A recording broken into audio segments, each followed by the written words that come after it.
हमें समझना पड़ेगा कि बुद्ध अपने आप में परिपूर्ण है, बुद्ध की शिक्षाएं अपने आप में परिपूर्ण है। और बाबा साहब डॉक्टर अम्बेडकर ने उस पर ठप्पा लगा दिया। हमारे सबसे बड़े हितैषी कौन? बाबा साहब डॉक्टर अम्बेडकर। उन्होंने सर्टिफाइड अगर किसी बीमारी की जांच को कोई डॉक्टर अप्रूव कर दे तो आप क्या उससे शक करोगे क्या? क्योंकि वो डॉक्टर जो आपको एकदम स्वस्थ करना चाहता है, ठप्पा लगा दिया। अब क्या सोचना है? अब उसे जानना है, और जानने के लिए तो लंबा टाइम होता है। लेकिन अभी क्या करें, शुरुआत कैसे करें, कैसे पहचाने, कैसे अपनी पहचान बनाए, कैसे अपने बच्चों को बताएं कि हम अलग हैं, हम बाबा साहब के मानने वाले हैं, हम बुद्ध के मानने वाले हैं। बाबा साहब ने कहा कि मैं दुनिया को देखता हूं तो जो बुद्ध एकमात्र ऐसे हैं जो मानवता का पाठ सिखाते हैं, मानवता का। और सम्राट अशोक के जीवन में कितनी बड़ी क्रांति हुई, किसकी बदौलत? सिर्फ बुद्ध की बदौलत। समस्या ये है। और ये समस्या कैसे काम करती है, ये समस्या और कैसे है? एक आदमी, मैं एक हमारे मित्र थे, उनके घर गया तो मैंने उनसे पूछा, भाभी जी कैसे हैं? सबसे पूछा। भाई साहब परेशान से थे। वो भाई साहब अंदर को गए तो मैंने पूछा, भाभी जी कैसे परेशान है? वो परेशान का इन्होंने शेयर मार्केट में 15 लाख रुपए लगाए थे और प्रॉफिट होना था 10 लाख का और हुआ 5 लाख का।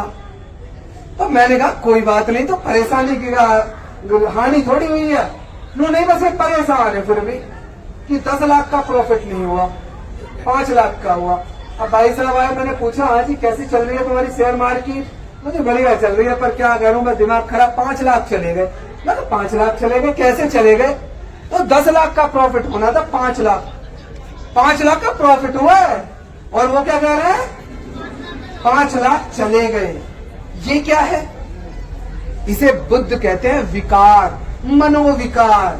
ये समस्या दुनिया में, ये बाबा साहब डॉक्टर अम्बेडकर ने वहां कहा, इसका गणित कहां समझाया? नेपाल में। जब कार्ल मार्क्स और बुद्ध पे बोले, उन्होंने कहा कि अगर हमारी समस्या दुनिया की सिर्फ इकोनॉमी बेस होती, आर्थिक होती, तो दुनिया में आर्थिक असमानताएं बहुत सारे देशों में लगभग खत्म हो गई। लेकिन परेशान फिर भी है या नहीं? एक राजा नदी के इस पार का राज्य जीत लेता है, बुद्ध कहते हैं उस समय, फिर उसे जिद हो जाती है, इच्छा हो जाती है कि नदी के उस पार का राज्य भी मेरा हो जाए। मन की समस्या, मनोविकार। और मैं आपको बता दूं, इस मनोविकार का समाधान मैं बहुत कॉन्फिडेंस से कह रहा हूं, आप ढूंढ लेना चाहे दुनिया के किसी भी धर्म ग्रंथ में नहीं है। इसका एक ही गणित है, ध्यान। जिन धर्मों में ध्यान के लिए जगह है उनमें समाधान है। यह इसका समाधान सिर्फ किसने दिया है? सही रूप में, सिस्टमैटिक, सिर्फ बुद्ध ने। तो ये जो 5 लाख ना मिलने वाली, और तो और एक और उदाहरण हम समझ लें इसे। एक गांव में एक भाई साहब ने बहुत बड़ी कोठी बनाई, उनके जैसी कोठी नहीं थी किसी की। कुछ दिन बाद क्या हुआ, बड़े परेशान, पहले तो चौड़े होके बैठते थे वहां पे, और कुछ दिन बाद परेशान। किसी ने पूछा, भाई साहब क्यों परेशान हो? नो यार, ये पड़ोसी ने मुझसे ऊंची बना ली, अपनी कोठी में कुछ नहीं बदलाया अभी, वैसी की वैसी ही जैसी उन्हें खुश कर रही थी। लेकिन परेशानी किस बात की है कि पड़ोसी की कोठी उनसे बढ़िया बन गई। ये समस्या। इससे क्या हो रहा है कि कंपटीशन, प्रतियोगिता हो रही है। एक समस्या तो वो है ही।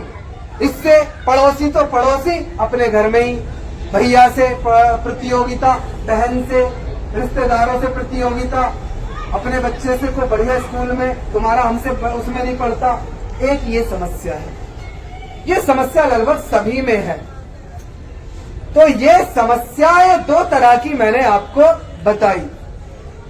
अब इनका समाधान कैसे हो? कैसे हो इनका समाधान? जी, समाधान भी तो होना चाहिए ना। तो पहली समस्या का समाधान हम समझेंगे। बाबा साहब डॉक्टर अम्बेडकर 1956 में 13 अक्टूबर 1935 को बाबा साहब ने क्या कहा कि मैं हिंदू धर्म में पैदा हुआ, ये मेरे बस की बात नहीं थी, लेकिन मैं हिंदू रहते मरूंगा नहीं, ये मेरे बस की बात है। और ठीक 21 साल बाद क्या कहा? बुद्धं शरणं गच्छामि, धम्मं शरणं गच्छामि, संघं शरणं गच्छामि। अब सिर्फ अगर समस्या ये होती ना, क्योंकि हम बाबा साहब डॉक्टर अम्बेडकर जितना थोड़ी सोच सकते हैं, भाई वो इतने बड़े प्रकांड विद्वान और हम कौन? हाँ, वो अलग बात है। भाई साहब, बाबा साहब ने कहा है, बुद्ध ने कहा है, किसी बात को इसलिए मत मानो कि किताबों में लिखी है, किसी बात को इसलिए मत मानो कि बुद्ध कह रहे हैं, किसी बात को इसलिए भी मत मानो कि उसे बहुत सारे लोग कह रहे हैं, और किसी बात को इसलिए मत मानो क्या संदीप बहुत जैसे लोग कह रहे हैं। अपनी बुद्धि पे जब तक खड़ी ना उतरे तब तक मत मानो। हमने शब्द रट लिया। अरे मेरे भाई, ये तो बताओ, तुम्हारी बुद्धि उस लायक है जो बाबा साहब डॉक्टर अम्बेडकर की बात को या बुद्ध की बात को एनालाइज कर ले?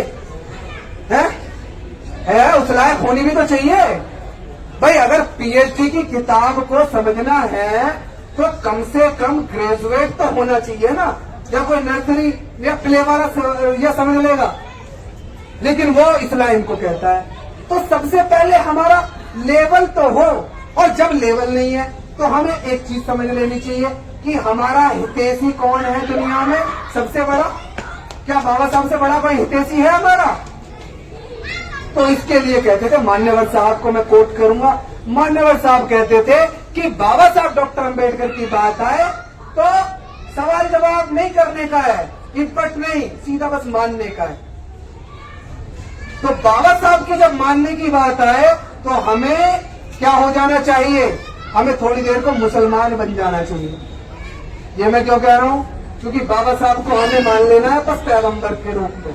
बाबा साहब डॉक्टर अम्बेडकर, आपने जो कहा ठीक है, बस मेरा इसमें फायदा है, आपने कहा है तो मैं अपनी बुद्धि को अपने बच्चों के लिए पैसे कमाने में लगाऊंगा, ये सोचने में नहीं लगाऊंगा कि मुझे ये करना चाहिए या नहीं करना चाहिए। इतना आपने कर दिया, बता दिया बस। हाँ या नहीं? मैं गलत तो नहीं कह रहा? ये गलत कह रहा हूं तो बाद में मुझे पकड़ लेना, दूर का हूं मैं। तो हमें विश्वास करना पड़ेगा ना अपने महापुरुषों पे।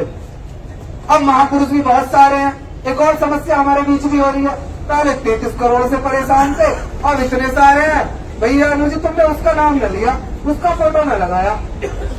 तो हमें आधार समझना पड़ेगा शिक्षाओं का। इसीलिए जो बुद्ध ने सही मायने में सिखाया वो गणित है सनातन का। अब तो कोई भी कह दे, दुनिया में सब जितने से ही है, कोई भी पकड़ ले, कुछ भी कह लो, मुझे हमारा सनातन, हमारा पुरातन। लेकिन सही मायने में सनातन जो है, आने वाले टाइम में वही आपको सीखने को मिलेगा मुझसे। मैं उसी पर रिसर्च कर रहा हूं और पढ़ रहा हूं। उसके लिए मैंने एक संगठन कह सकते हैं लोग, बुद्धा सनातन संघ के नाम से मैंने एक नाम भी डिसाइड किया है। मैं उसे बढ़ाना चाहता हूं, इसलिए नहीं कि मुझे कोई संगठन, ये जो सही रूप में सनातन है। मेरी थोड़ी सी धर्म में ज्यादा आस्था रहती है। जब मैं हिंदू था तब भी मेरी बड़ी आस्था थी, 40 व्रत रखे पूरे। जो करता हूं मैं थोड़ा सा मन से करता हूं और धार्मिक चीजों में ज्यादा है। इसलिए मैंने 2025 से एक निर्णय लिया कि किसी नेता से, लल्लू कल्लू से, किसी से समय, किसी के पीछे व्यर्थ नहीं करना। जो नेता तुम्हारे धर्म के गणित को ना समझता हो, या यकीन मानना वो किसी काम का नहीं रहेगा। 10-5 साल MP MLA बन जाने से कोई तीर नहीं चला लेगा।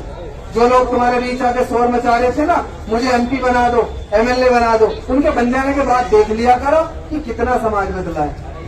ऐसा नहीं है कि मैं राजनीतिक पावर को इसको कम आंक रहा हूं, नहीं। राजनीतिक पावर अपने आप में बहुत बड़ा की है, मास्टर की है, लेकिन सिर्फ MP MLA बन के जिसे पता ही ना हो कि राजनीतिक पावर का प्रयोग कैसे करना है। प्रयोग सीखना है तो फिर योगी मोदी जैसे नेताओं से, इनसे सीखना चाहिए हमारे लोगों को, हमारे नेताओं को खासकर। सही प्रयोग, एकदम राजनीति का सही सदुपयोग, दुरुपयोग हम कह सकते हैं, लेकिन उनके लिए वो अपने हिसाब से सही कर रहे हैं। हम थोड़े से उसमें पीछे हैं, हम डर जाते हैं, हमारे नेता बात भी नहीं करते खुल के, खासकर हमारी धार्मिक व्यवस्था की। तो इसको आपको समझना पड़ेगा। और वेद जी, इसको समझ के जब आप समझ लोगे कि हमारी समस्या दो तरह की है, तो एक तो हो गई ये समस्या जो मैंने शुरू में बताई, दूसरी हो गई मन की। आपको जब तक आप बुद्ध की शिक्षा को सही रूप में नहीं समझोगे, सही रूप में समझने का मतलब ये भी नहीं है कि पूरा त्रिपिटक याद करोगे तभी समझ में आएगी।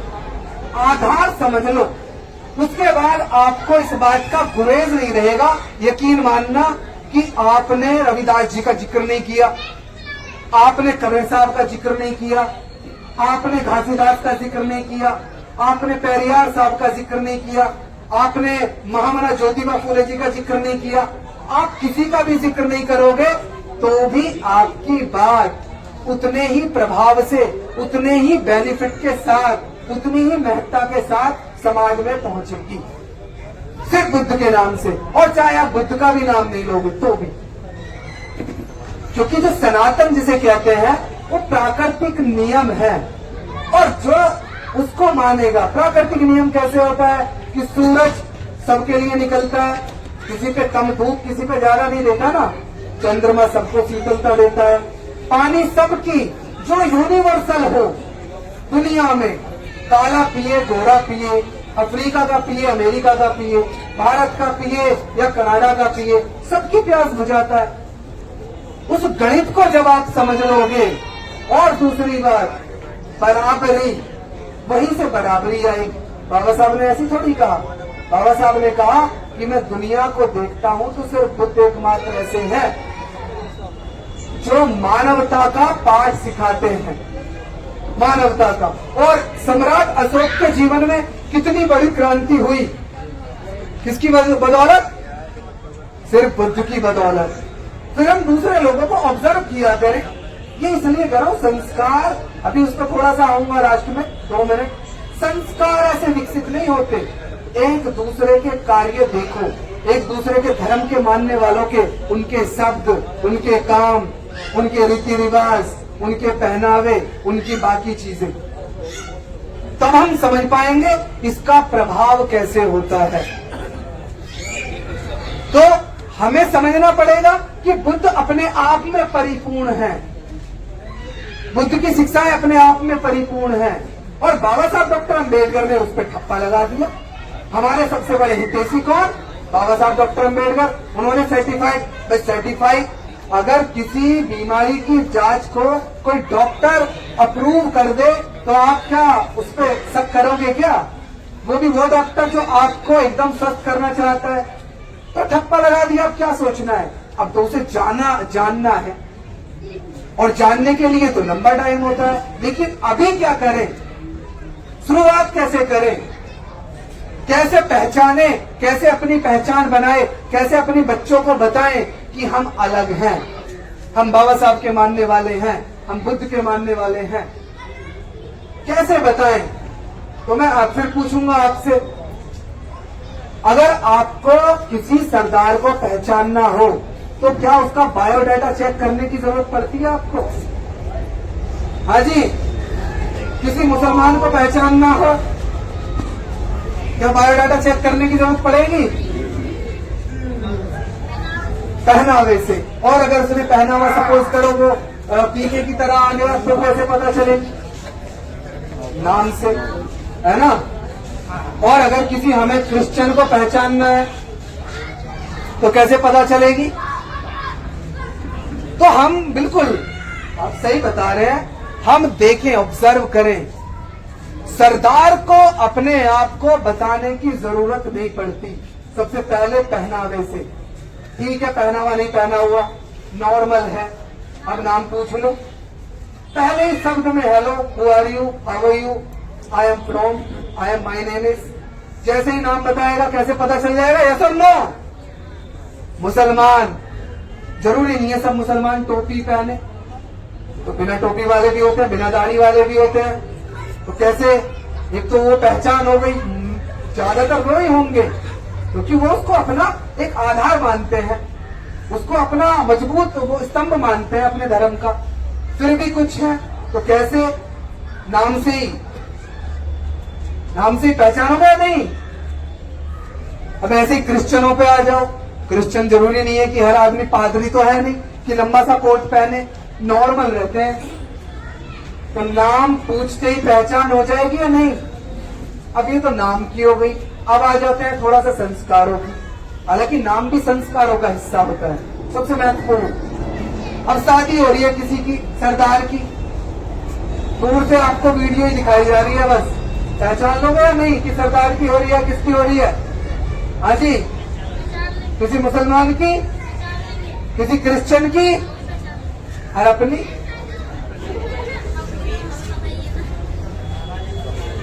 हमारी का पता ही नहीं है। हमें नहीं पता, हमारी का पता ही नहीं है।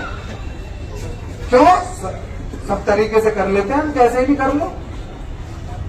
तो हमें ये जो मैं दो उदाहरण इसलिए दे रहा हूं, हमें इसे बहुत हल्के में नहीं लेना है।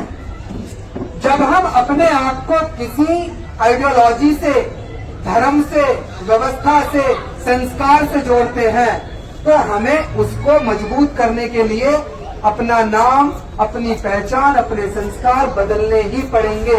तो पता है इसका सबसे बड़ा फायदा क्या होता है? जैसे मैं संदीप पाद हूं, अब मुझे एक बार हमारे मित्र रमेश गौतम जी, वो भी प्रचार करते हैं, उन्होंने कहा, जब मैं शुरू में बदला, नाम वगैरह मैंने बदला, तो उन्होंने मुझे चैलेंज किया कि तुम दिवाली मना के दिखा दो, मैं तुम्हें 50,000 रुपए दूंगा।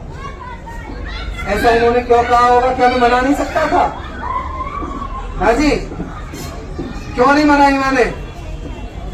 50,000 के लिए तो मना ही लेता, क्योंकि उन्हें पता है जब आप किसी को किसी से जोड़ लेते हो ना, फिर आप नहीं करते कुछ, फिर तो लोग करवाते हैं। कैसे करवाते हैं?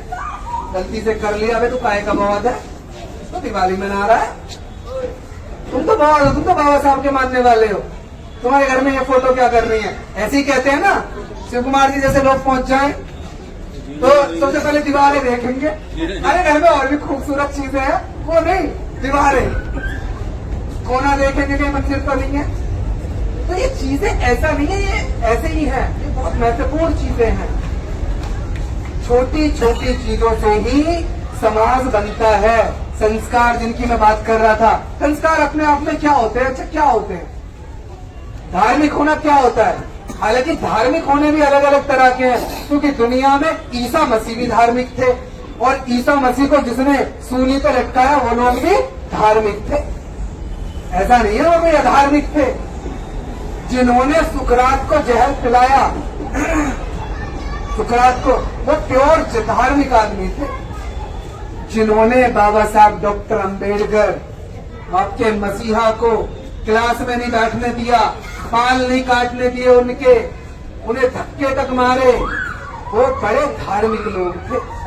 जो आपको खोड़ी से उतारते हैं, आपके बच्चों को, आपकी बहन बेटियों को बेइज्जत करते हैं, जो आज भी आपको अच्छी यूनिवर्सिटी में, कॉलेज में नहीं देखना चाहते या सुसाइड करने पर मजबूर करते हैं, प्योर धार्मिक लोग हैं वो।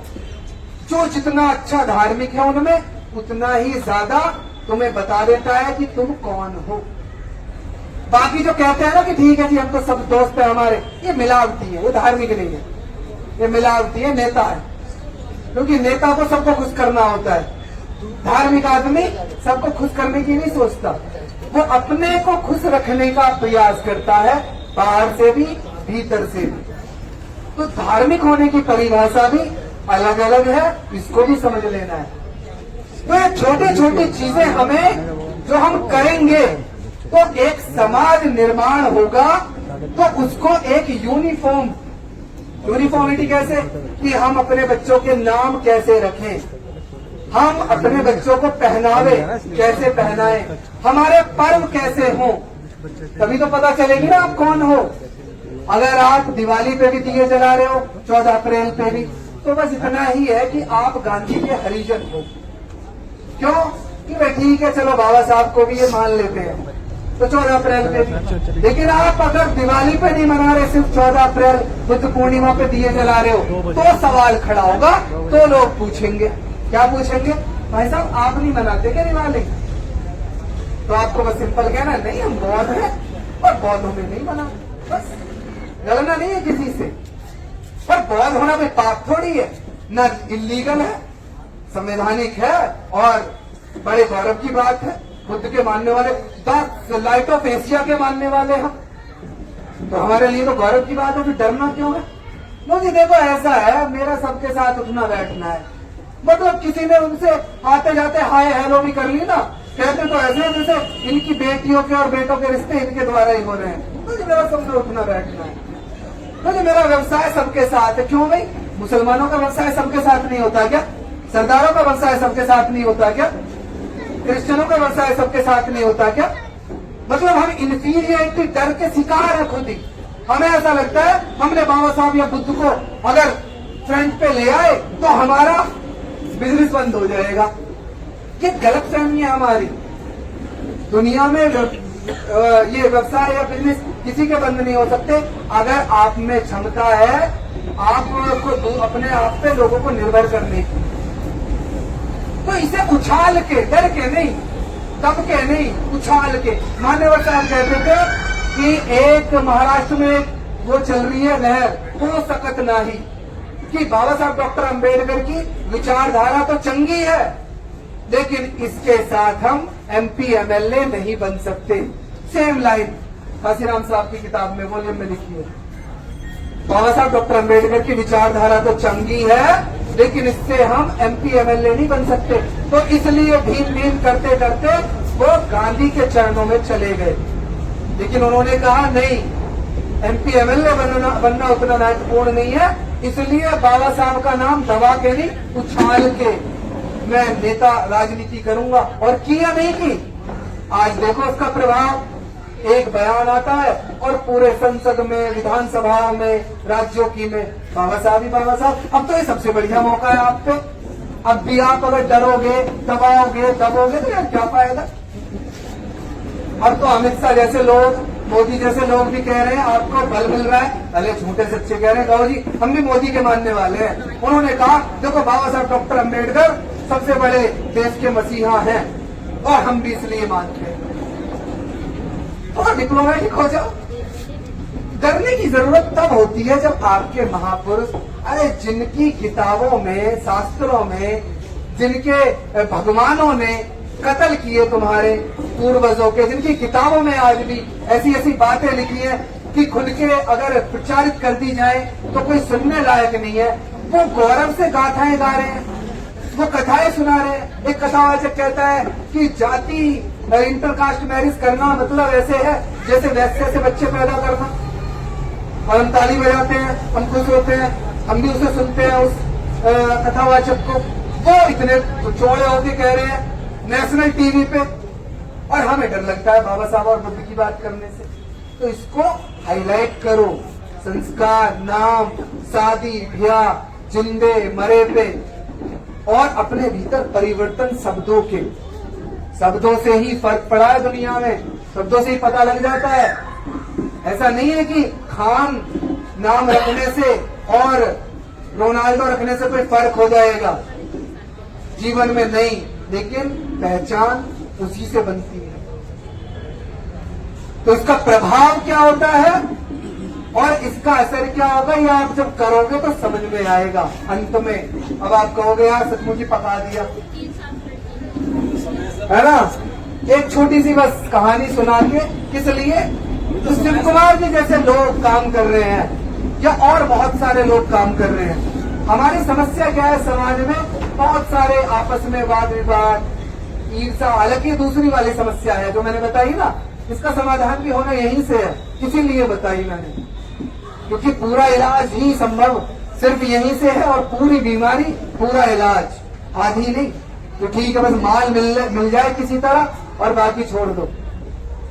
एक बार क्या हुआ, एक आदमी, एक राजा था, उसका एक सैनिक बड़ा हमेशा साथ रहता था, सेनापति, वो बड़ा प्रेम भी था उनमें आपस में। तो राजा जो भी कुछ खाता था, कुछ उसे मिलता था गिफ्ट में, तो वो सबसे पहले उसमें से कुछ अपने सैनिक को देता था हमेशा। एक बार वो जंगल में निकल गए, दूर निकल गए, ना पानी मिला ना खाना मिला, भूख बड़ी तेज लगी थी। तो राजा ने कहा यार कुछ ढूंढो, नहीं मिला। एक जगह एक पेड़ पे वो अनजान फल उनको मिला। वो समझ जानते नहीं थे वो फल कौन सा है, लेकिन एक ही फल था उस पे। वो राजा ने तुड़वाया, उसे साफ करवाया और जैसा नियम था उसके टुकड़े हुए। और राजा ने उसमें से एक टुकड़ा पहले किसको दिया? अपने सैनिक को। उसने वो खा लिया और उसने खा के तुरंत कहा महाराज मुझे एक और चाहिए, भूख ज्यादा तेज लगी है। उसने राजा ने एक और टुकड़ा दे दिया। अब ये दूसरा टुकड़ा खाया, उसने कहा महाराज एक और। अब राजा को थोड़ा सा असहज लगा, यह भूख तो मुझे भी लगी है, तो आज ज्यादा ही वो हो गया। तो उसने एक और दे दिया और चौथा भी उसने तुरंत राजा के हाथ से छीन लिया। अब राजा ने कहा यार ये तो कुछ ज्यादा हो गई, ये बताओ तुम्हें नहीं लगता क्या भूख मुझे भी लगी है? मुझे भी तो भूख लगी है, तुम इतने निर्दयी कैसे हो रहे हो? क्या तुम्हारा मेरे प्रति प्रेम खत्म हो गया क्या? राजा ने वो टुकड़ा वापस छीना और मुंह में डाला और तुरंत थूक दिया। तुरंत थूक दिया। क्यों? उन्होंने कहा अरे इतना कड़वा, ये तो जहर है, तुम खा कैसे गए और तुमने बताया क्यों नहीं? तो उसने बड़ी प्यारी बात कही, बड़ी गहरी भी है और बड़ी प्यारी भी है। उसने कहा कि महाराज जिन हाथों से आज तक मीठे मीठे और अच्छे अच्छे व्यंजन मिले हों, स्वादिष्ट स्वादिष्ट खाने मिले हों, अगर उससे थोड़ा सा कड़वा फल मिल गया तो क्या हो गया? आपका प्रेम तो है, इसे हम थोड़ा सा समझें। एक व्यक्ति में बहुत सारी खासियत होती है, कमियां भी होती है। जिनमें कमियां नहीं है वो जांच करवा लो एम्स में, अपॉइंटमेंट ले लेना उनसे अपने, या लक्ष्मण जी होंगे दो चार होगा तो करवा ही देंगे वैसे, है ना। जिनमें कमियां नहीं है वो जरूर जांच करवा लेना अपनी, क्योंकि दुनिया में इंसान हो तो भैया दो ही तरह के लोगों में कमियां नहीं होती। एक तो मुर्दे में, उसकी तारीफ ही तारीफ होती है, कमी नहीं होती। दूसरा जो कुछ करता ही नहीं जीवन में, करेगा ही नहीं तो कमियां भी नहीं होंगी ना, नहीं तो कमियां भी हैं। तो एक आदमी अगर ऐसा है कि आपका साथ दिया, आपका अच्छा किया, बुरे भले वक्त में काम आया, मिशन का काम कर रहा है, और कभी कभार उससे कोई गलती हो गई, उसने कोई गलती कर दी, तुम्हारा कुछ अपशब्द बोल दिया, तुम्हारा भूल गया तुम्हारा नाम लेना मंच पे, तुम्हें बुलाना भूल गया, फोन करना भूल गया, तो दिल पे नहीं लेने का। जिस व्यक्ति ने तुम्हें कई बार मंच पे सम्मान दिया हो, अगर एक बार नहीं दिया तो कोई बात नहीं, ऐसे समझना है ना। तो क्या करना है? साथ देना है ऐसे लोगों का जो मिशन मूवमेंट को आगे बढ़ाने का काम कर रहे हैं। और साथ देने के 3 तरीके होते हैं, तन मन धन। या तो कोई तीनों ही दे सकता है, कोई तीनों नहीं दे सकता तो 2 दे दो भैया। कोई किडनी विडनी नहीं देनी होती है, डोनेट करनी होती। तीसरा क्या है कि भाई कुछ नहीं दे सकते, तो क्या दे सकते हैं? एक आर्थिक सहयोग सबसे बड़ी हार होता है ऐसे कार्यकर्ता, क्योंकि मैं भी कार्यक्रम करता हूं। अभी मैंने 6 दिसंबर का कार्यक्रम किया। ऐसा नहीं है मैं सिर्फ जाके दूसरी जगह ही ज्ञान देता हूं, खुद भी मैं लगा कार्यक्रम भी करता हूं। आप जैसे लोगों को बुला के सम्मान करना, बुलवाना, सारे काम करता हूं। तो इसमें आप लोग तन मन धन में से जो भी आपके पास है वो जरूर मदद करें। कम करें 100, 200, 1 घंटा, 2 घंटा, 1 दिन, 2 दिन, लेकिन दे जरूर। ये मूवमेंट या ये संस्कार या धर्म बढ़ाने का कार्य एक आदमी का नहीं होता, ना एक से संभव है। ये लंबा चलने वाला प्रक्रिया है। तो हम लोग प्रयास करेंगे एक दूसरे का साथ देने का। अच्छा बोर हुए आज? तो बोर हुए होंगे क्योंकि थोड़ी सी गहरी बातें मैंने इसलिए प्रयास किया कि बाकी तो हो ही रहा है कि जी ये हुआ वो हुआ, हम ये कर देंगे और जिंदाबाद और मुर्दाबाद और फरीदाबाद, और उसके बाद कुछ दिन बाद अरे यार इनका ना हो कुछ भी, ये ना बदले, है ना। कुछ दिन बाद बैठ जाते हैं शांत होके। लगातार चलने वाली प्रक्रिया है ये। बाबा साहब कहते थे ये संघर्ष अनंत काल से, आदि काल से शुरू हुआ और अनंत काल तक चलेगा और ये चलता रहेगा। असमानता और समानता की लड़ाई चलती रहेगी। तो आप सबने इतने प्रेम से मुझे सुना, मुझे समय दिया और आप लोगों ने इतना कीमती समय निकाला। आप सभी का मैं बहुत बहुत धन्यवाद करता हूँ पुलिस पंचशील टीम और इनके जो भी सहयोगी हैं प्रत्यक्ष या अप्रत्यक्ष रूप से उन सबका भी साधुवाद करता हूँ। इस कमेटी का जो बुद्ध विहार की कमेटी है हमारे भंटे जी, उनका भी साधुवाद, धन्यवाद। जय हिंद।